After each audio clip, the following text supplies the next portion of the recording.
My name's Mark Harding and I come from Carlisle, Cumbria. I joined the army at 19. I served for 16 years. Coming from a military family, so it was a natural progression for me to join the army. Being in the army, it's a family that is at a higher status. I've always said it's always about the people to your left and right, and you always go and above and beyond for the person to your left and right, and make sure when you go out on patrol, you come back in together. And you just look after each other 100%. Everything changed for me on the 20th of May 2010. We were going out to secure an improvised explosive device. I heard a metal bang. At this point I didn't know what was going on, a bit sort of disorientated. My rifle was on my lap, and that's when one of the mates next to me said, "H, I think you've been shot." All I can remember was bright lights above my eyes.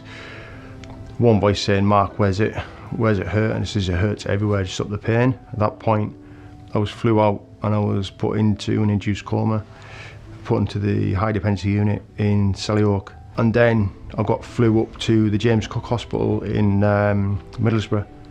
I was having to deal with being an active soldier to being paralysed from the neck down, receiving the news from a consultant that I'd never walk again. It was soul destroying. Through the dark times, it was all about the people to my left and right, my family, my friends. I knew I needed to get a hobby.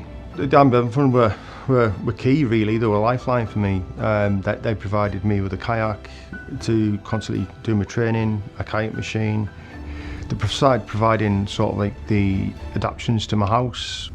Without their support, it would have made my recovery more hard, because I wouldn't be able to mentally focus on my recovery myself. You know, I would have been constantly thinking about what was going to be happening. But without the Benevolent Fund, they were literally, as I say, a lifeline, and I can't thank them enough.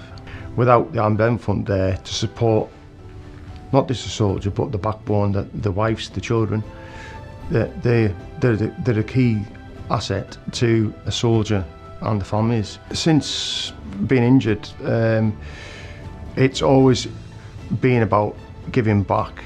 I've completed a walk from John O'Groats to Land's End, being the first disabled person to walk the route. Recently I walked up from Carlisle to Blairgowrie, which was 160 miles, to open up the Cataract Yomp. If I could have a legacy to give or to leave when I'm not here, is just to show anything's possible with a positive mind.